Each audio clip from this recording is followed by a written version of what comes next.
Brought to you by YY ज्ञान ज्योति, यसको coupon चमत्कारी छ। YY ज्ञान ज्योति पुस्तकालय, शिक्षित नेपाली, समृद्ध Nepal. Life is so sleek in my kitchen. अब लाइफ करा enjoy. Authorized distributor for Nepal, Kitchen Concepts Private Limited। कपालको सौन्दर्य सजाउनको लागि पूनम मेहंदी। हिमालय टेलीविजन को एकमात्र मारवाड़ी कार्यक्रम आपनो नेपाल आपनो गौरव देख रहा सभी दर्शकों में मैं दयाराम अग्रवाल को प्यार भर्यो अभिवादन। मारवाड़ी गीत संगीत, रहन सहन, खाणो पीणो, रीति रिवाज, समाज के लोगों से बातचीत को यो कार्यक्रम आपनो नेपाल आपनो गौरव में आप सबको स्वागत। आओ कार्यक्रम न आगे बढ़ावा, देखा कुछ गतिविधियां। रक्तदान जीवन दान, रक्तदान करो पुण्य कमाओ। पशुपति मारवाड़ी सेवा संघ हर हफ्ता वीरवार और शुक्रवार रक्तदान कार्यक्रम को आयोजन कर रहा है। आप सब लोग ये पवित्र उद्देश्य के लिए ज्यादा से ज्यादा सहभागी होकर रक्तदान करो। रक्तदान स्थल भूगोल पार्क, न्यू रोड, काठमांडू। अब आगे आज का अतिथि से बातचीत। आज आपने कने एक युवा उद्यमी व्यवसायी है जो कि इन दिनों में FNCCI में पहली बार एग्जीक्यूटिव कमेटी मेंबर भी होया है और शायद ये सबसे छोटी उम्र का एक सदस्य में से है। इन्हा को नाम है साहिल अग्रवाल, जो कि शंकर ग्रुप ने रिप्रेजेंट करे है। आज इन्हा से बातचीत करांगा बिजनेस के बारे में और विविध विषय में। आओ कार्यक्रम में इन्हा को स्वागत करा। साहिल जी, कार्यक्रम में आपका स्वागत है। नमस्कार। नेपाल के अभी का जो बिजनेस एनवायरनमेंट है, ये कैसा है आपके विचार में? ओवरऑल जो बिजनेस एनवायरनमेंट है नेपाल का, वो बिजनेस करने लायक नहीं है, अगर आप एक लाइन में सुनना चाहेंगे तो। बट ऐसा भी नहीं है कि आप बिजनेस नहीं कर सकते ऐसे एनवायरनमेंट में। नया बिजनेस करने में दिक्कतें बहुत सारी हैं, पुराने बिजनेस करने में भी बहुत सारी दिक्कतें हैं, लेकिन जो कर रहे हैं वो तो कर ही रहे हैं। ये तो जैसे बिग ग्रुप्स जो है उनको कहते हुए सुना जाता है नॉर्मली कि नहीं मतलब अभी का जो नेपाल का बिजनेस एनवायरनमेंट है वो तो अच्छा है, और लेकिन मीडियम क्लास या लोअर क्लास वो उनसे अगर सुने तो वो लोग कहते हैं कि नहीं, नेपाल में अब बिजनेस अभी फिलहाल करने की स्थिति नहीं है। आप इसमें क्या कहते हैं? देखिए, जहां तक बिग ग्रुप्स की बात है तो उसमें क्या है कि हर ग्रुप का एक कोर स्ट्रेंथ है, एक एस्टैब्लिशमेंट है, उसका एक सेक्टर है जिसमें कि वो बहुत आगे बढ़ चुका है। तो उस पर्टिकुलर ग्रुप का, जैसे हमारी ग्रुप की अगर बात करें तो हमारी जैसे जो स्टील का जो सेगमेंट है या सीमेंट का जो सेगमेंट है, उसमें हम आज से 20 साल से हम उसमें हैं। तो उसमें हमारा एक कोर कॉम्पिटेंस हो गया है, जो हमारा कॉस्ट ऑफ प्रोडक्शन है, जो हमारा क्वांटिटीज हम सेल कर रहे हैं, जो मार्केट शेयर हम डिटरमाइन कर रहे हैं, उस हिसाब से हम कंफर्टेबल पोजीशन में हैं। लेकिन वैसे तो कितने कोर सेक्टर्स होंगे नेपाल में? 10, 15, 20, 25। तो उसको आप एक अच्छा एनवायरनमेंट नहीं बोल सकते। इन दिनों एक चीज देखा जा रहा है, जैसे बिजनेस में चाहे ट्रेडिंग हो चाहे इंडस्ट्री हो, कुछ ग्रुप्स में कॉन्सेंट्रेट होता जा रहा है धीरे धीरे। ऐसा आपको क्या लगता है ये चीज? नहीं, मैं तो ऑपोजिट मानता हूं। एक टाइम था जब मेजर ग्रुप्स का ही कारोबार बड़ा था या कारोबार में फोकस था। आज के दिन काफी सारे मीडियम सेक्टर्स में या स्मॉल सेक्टर्स में इंडस्ट्रीज या ट्रेडिंग हाउसेस खड़ी होती जा रही है, क्योंकि काफी नए टाइप के बिजनेसेस जिसके पहले मार्केट नहीं थे वो अभी आते जा रहे हैं। काफी सारा नया डिमांड क्रिएट हो रहा है जो चीज पहले नहीं था।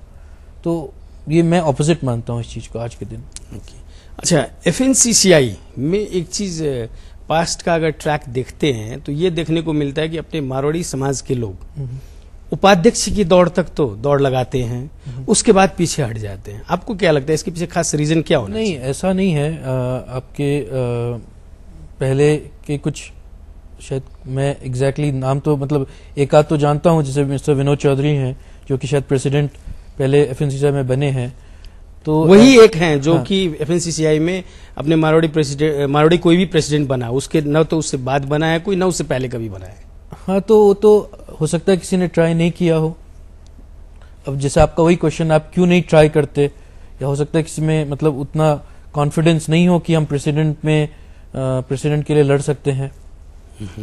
अच्छा, जैसे एक दूसरा चीज अभी लेबर प्रॉब्लम सबसे बड़ी प्रॉब्लम के रूप में सामने आ रही है, तो इसको आपके विचार में कैसे एड्रेस करना चाहिए?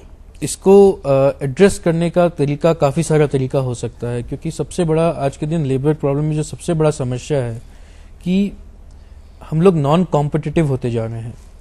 अगर आप इंडस्ट्री की बात कर रहे हैं तो नॉन कॉम्पिटिटिव होते जा रहे हैं, क्योंकि जो कॉस्ट ऑफ लेबर है या आप बोलिए जो कॉस्ट ऑफ प्रोडक्शन है वो बढ़ते जा रहा है। और आज हम लोग जो अपने आसपास के जो मुल्क हैं, जैसे भारत हो गया, चाइना हो गया, बांग्लादेश हो गया, श्रीलंका हो गया, भूटान हो गया, बर्मा हो गया, जो भी आसपास के जो मुल्क हैं उनके आगे हमारा जो कॉस्ट ऑफ प्रोडक्शन है वो बहुत ज्यादा होते जा रहा है। अच्छा, अगर आपका कॉस्ट ऑफ प्रोडक्शन ज्यादा भी होता, नहीं, अगर कॉस्ट ऑफ लेबर ज्यादा होता लेकिन अगर आपका एफिशिएंसी अच्छा होता तो उससे भी फर्क पड़ता। लेकिन नेपाल में क्या देखा जा रहा है कि आपका कॉस्ट ऑफ लेबर भी बढ़ता जा रहा है, साथ में एफिशिएंसी भी कम है, तो उसके कारण काफी सारी समस्या आ रही है। तो इसका सबसे अच्छा तरीका जो है कि आखिर नेपाल की जो गवर्नमेंट है उसको कहीं ना कहीं जाके ये डिसीजन लेना पड़ेगा कि हम क्या चाहते हैं। आखिर जो वर्कर हैं, ठीक है, इन्फ्लेशन है नेपाल में, हर चीज की महंगाई बढ़ती जा रही है, लेकिन आखिर कहीं ना कहीं जाके इसको आपको रोकना पड़ेगा कि इसको आपके प्रोडक्शन कॉस्ट से और बाकी मुल्कों से आपको कंपेयर करना पड़ेगा कि आप कहां स्टैंड कर रहे हो। तो वो स्ट्रैटेजी जब तक गवर्नमेंट नहीं अपनाएगी तब तक इसका कोई निकास नहीं निकलने वाला है। अब उसमें क्या है कि उसमें भी अनेक तरीके की स्ट्रैटेजीज निकल सकती है, जैसे कि जहां पे एक्सपोर्ट इंडस्ट्री आती है वहां पे बहुत ज्यादा ही दिक्कत है, क्योंकि आज के दिन भी आपको जो सेक्टर्स में आपको एक्सपोर्ट करना पड़ रहा है, जैसे कि टेक्सटाइल है, जैसे यान हो गया, या आपके वोवन सैक्स है, या पाइप्स है, तो उसमें तो अगर आपका कॉस्ट ऑफ लेबर बहुत ज्यादा है तो आप तो बिल्कुल भी कॉम्पीट नहीं कर सकते। वेरएज अगर आप डोमेस्टिक इंडस्ट्री से कंपेयर करो, जैसे स्टील है, सीमेंट है, अगर लोकल मैन्युफैक्चरिंग से कंपेयर करो तो अगर उसमें थोड़ा बहुत कॉस्ट ऑफ लेबर हाई भी रहता है तो वो आखिर इन्फ्लेशन में एड ऑन होता है, वो उससे आपको एक्सपोर्ट में कोई फर्क नहीं पड़ता है, क्योंकि ऑलरेडी ड्यूटीज इतनी हाई हैं कि वो सीमेंट और स्टील इंडिया से आके पोसाता नहीं है। तो एंड ऑफ द डे आपका कंज्यूमर को महंगा पड़ना है, जितना भी लेबर कॉस्ट बढ़े। तो इंटरनल इंडस्ट्री सर्वाइव कर सकती है, लेकिन जहां भी आपको एक्सपोर्ट करना है, जहां गारमेंट एक्सपोर्ट करना है या आपको स्टील एक्सपोर्ट करना है, वहां आप कॉम्पीट नहीं कर सकते। तो इसका क्या है कि आपको फ्रैगमेंटेड स्ट्रैटेजीज बनानी पड़ेगी और आपको एफिशिएंसी के साथ लेबर को जोड़ना ही पड़ेगा, तभी जाके इसका कुछ निकास निकलने वाला है। अच्छा, एक चीज जैसे चंदा चिट्ठा का जो डिमांड इन दिनों बढ़ता जा रहा है, उसके लिए ये कहते हुए सुना जाता है कि हमें अगर बुक्स ऑफ अकाउंट में वो दिखाने दिया जाए तो हमें चंदा देने में कोई हिचक नहीं होगी।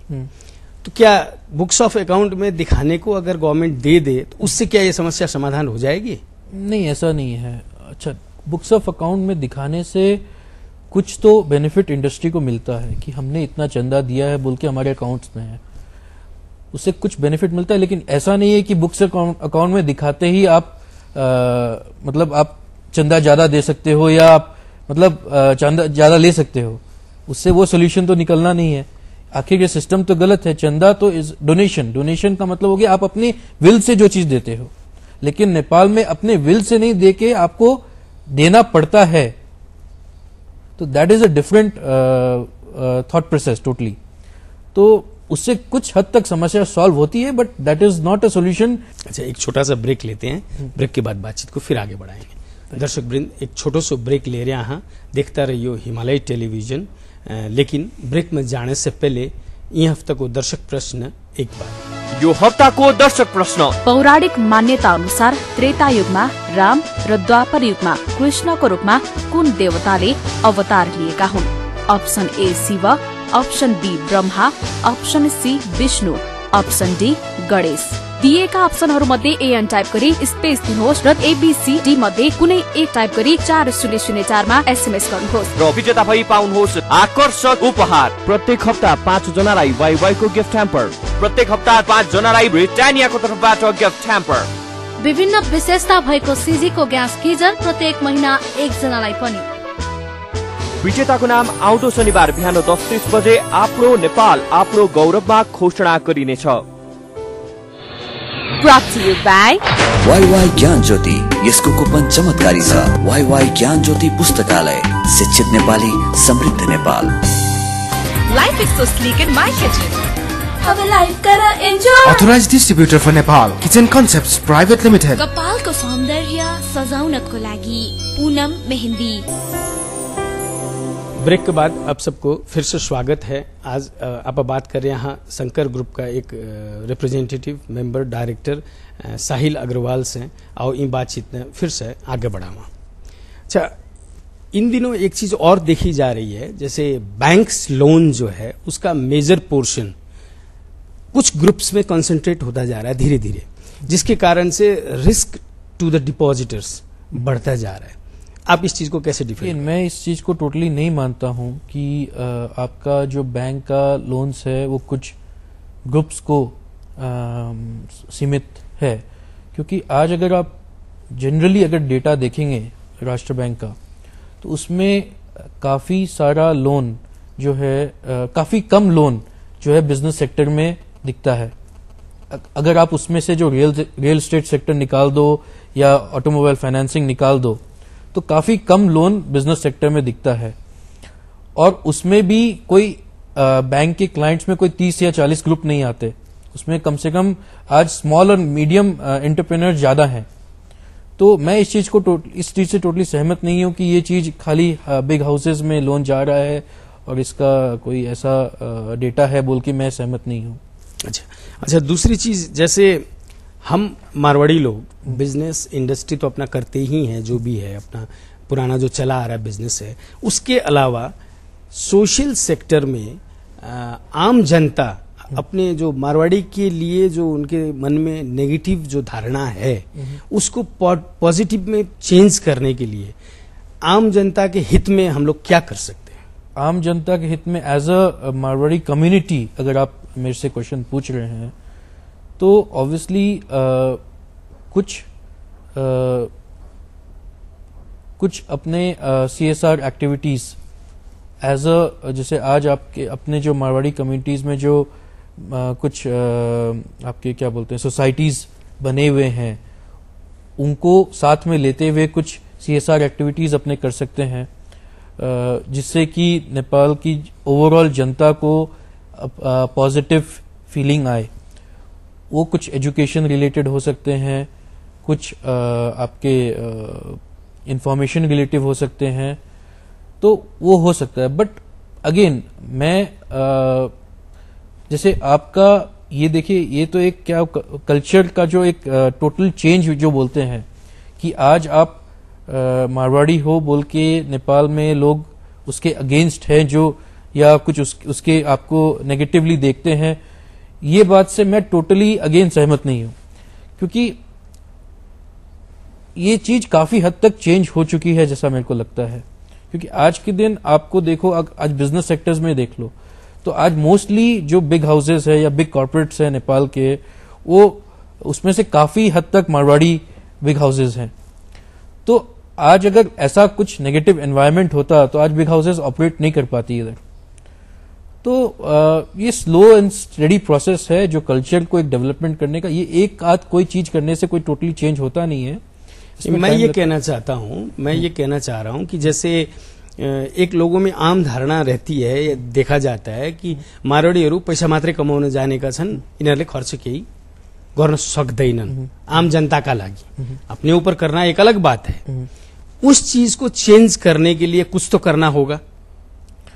देखिए अगेन इसमें ये कोई एक दिन का चेंज तो है नहीं है, ये तो थॉट प्रोसेस, आज पूरी जनता का थॉट प्रोसेस को आपको चेंज करना है अगर, तो ये एक स्लो प्रोसेस है। और उसके लिए आज जो हमारे मारवाड़ी समाज के सीनियर लोग हैं प्लस एक संस्था जो बनी हुई है, उनको रेगुलर बेसिस में काम करना पड़ेगा।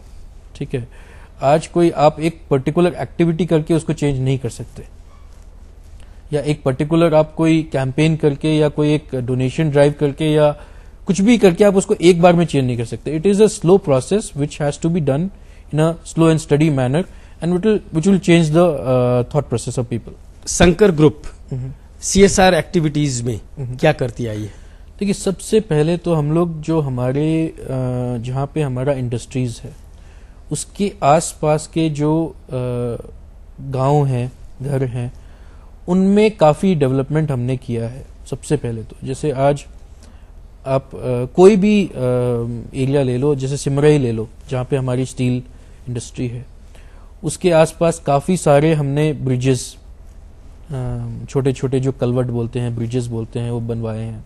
काफी पानी का काफी निकास करवाया है, जहाँ पे कहीं ट्यूबवेल, कहीं पे आपके धारा, कहीं पे कुछ।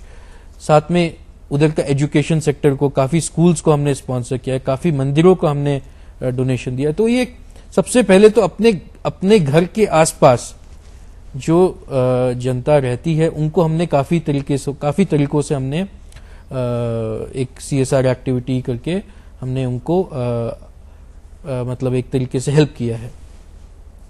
अब जहां तक बात आती है ओवरऑल एक मेजर रूप में आपने क्या किया, तो उसमें आज हमने मारवाड़ी समाज के लिए भी, हमारे जो फादर हैं या ग्रैंडफादर, उन्होंने काफी नेपाल में काफी डोनेशंस और काफी डेवलपमेंट में पार्ट लिया है। जैसे कोई मंदिर हो गया, कोई भवन हो गया, कोई स्कूल हो गया। वो एग्जैक्टली मेरे को नाम तो सब याद नहीं है, बट हर जहां पे भी समाज से रिलेटेड कोई भी मेजर काम होता है तो उसमें हमारा ग्रुप पार्टिसिपेट करता है, ऐसा मेरे को लगता है। और साथ में हम लोग कंपनियों की तरफ से, जैसे अभी हमारा जगदम्बा स्टील का कैंपेन चल रहा है, हम लोग एम्बुलेंस को, कई जगह एम्बुलेंस हम स्पॉन्सर कर रहे हैं, मतलब उसमें कुछ पार्टिसिपेट कर रहे हैं। कई जगह हम अर्थक्वेक से रिलेटेड काफी कैंपेन्स कर रहे हैं, जिसमें कि एक CSR, एक नॉलेज हम प्रोवाइड कर रहे हैं नेपाली जनता को। तो ये सब काम काफी हदों में, मतलब काफी कंपनीज में अलग अलग तरीकों से होते ही जा रहा है। As a young entrepreneur and probably the youngest executive member of FNCCI, viewers को क्या कहना चाहेंगे? यंग जनरेशन को एक चीज मैसेज पहुंचाना चाहता हूं कि अपने कोशिश ये करें कि अपने जो बुरी आदतें हैं, जैसे स्पेशली स्मोकिंग, जो कि आज कैंसर का बहुत बड़ा कारण है, हेल्थ में बहुत प्रॉब्लम क्रिएट करता है, उससे दूर रहें। मेरा ये एक मैसेज जरूर जनता को मैं देना चाहता हूँ। आप हिमालय टेलीविजन के इस कार्यक्रम में आए, इसके लिए आपका बहुत बहुत आभार है, और हिमालय टेलीविजन की तरफ से ये छोटी सी भेंट आपके लिए। Thank you so much. अभी आप बातचीत कर रहा था साहिल अग्रवाल जी से, और आप लोग इन्हां की बात सुनिया, और लास्ट में ये जो मैसेज दियो स्मोकिंग, धूम्रपान छोड़ने को, अगर यह चीज युवा वर्ग में जो आज के दिन बढ़ती जा रही है, या कुछ हद तक भी अगर आप कंट्रोल कर सकिया, तो शायद आने दिना में कैंसर के लिए यो एक प्रमुख जो कारण बनेड़ो है, इनमें कुछ कमी आवेगी। इतनों कहते हुए अब जाते जाते पिछले हफ्ते पूछे गए प्रश्न को जवाब, उनका विजेता को नाम, और इ हफ्ते को दर्शक प्रश्न एक बार फिर से। गत हप्ता सोधिएको प्रश्न, माघ 1 गते नेपालमा कुन पर्व मनाइन्छ? Option A Mahashivratri, option B Maghe Sankranti, option C Chhath पर्व र अप्सन डी फागु पूर्णिमा। यसको सही उत्तर हो अप्सन बी माघे संक्रान्ति। दर्शक प्रश्नको भागीशाली विजेता भई वाइवाईको गिफ्ट ह्याम्पर पाउन सफल 5 SMS गर्दा हुनुहुन्छ 9842 08 80 43, 9813 39 90 62, 98460 64 102, 98085 28 36, 9816 02 03 90। ब्रिटानियाको गिफ्ट ह्याम्पर पाउन सफल 5 SMS कर्ता हुनुहुन्छ 9843 22 56 10, 98511 53 5 50, 9841 42 18 13, 98085 28 36, 9842 50 52 12। सीजी ग्यास गिजर पाउन सफल हुनुभएको छ 9802 11 41 2। सामसुङ मोबाइल पाउन सफल हुनु भएको छ 9846 07 91 27। बधाई छ, विजेताले आफ्नो परिचय खुल्ने प्रमाण सहित 1 हप्ताभित्र हिमालय टेलिभिजनको कार्यालय मध्य बानेश्वर काठमाडौँमा सम्पर्क राख्नुहोला। मोबाइल नम्बर 98 498 23 804 मा पनि सम्पर्क गर्न सक्नुहुनेछ। यो हप्ताको दर्शक प्रश्न। पौराणिक मान्यता अनुसार त्रेता युगमा राम र द्वापर युगमा कृष्णको रूपमा कुन देवताले अवतार लिएका हुन्? Option A Shiva, option B Brahma, option C Vishnu, option D Ganesh. दिएका अप्सनहरूमध्ये एएन टाइप गरी स्पेस दिनुहोस् र एबीसीडी मध्ये कुनै एक टाइप गरी 4004 मा एसएमएस गर्नुहोस् र विजेता भई पाउनुहोस् आकर्षक उपहार। प्रत्येक हप्ता 5 जनालाई वाइवाईको गिफ्ट ह्याम्पर। प्रत्येक हप्ता 5 जनालाई ब्रिटानियाको तर्फबाट गिफ्ट ह्याम्पर। विभिन्न विशेषता भएको सीजीको ग्यास गिजर प्रत्येक महिना 1 जनालाई पनि। विजेताको नाम आउँदो शनिबार बिहान 10:30 बजे आफ्नो नेपाल आफ्नो गौरवमा घोषणा गरिनेछ। आज के लिए कार्यक्रम इतना ही। अगला शनिवार फिर नई सामग्रियां के साथ उपस्थित रहूंगा। तब तक के लिए मन भी इजाजत दो। और ऐ कार्यक्रम के बारे में आपकी कोई भी सलाह सुझाव प्रतिक्रिया हो तो मेरे से टेलीफोन संपर्क कर सको हो 98 498 23 804 पर, या ईमेल संपर्क कर सको हो आपनो nepal@himalaytv.com पर। और अब आप फेसबुक संजाल में भी हाँ अपनो नेपाल पेज पर जाकर के सारी जानकारी ले सको हो और पुराना एपिसोड देखने के लिए YouTube में लॉग ऑन कर सको। नमस्कार।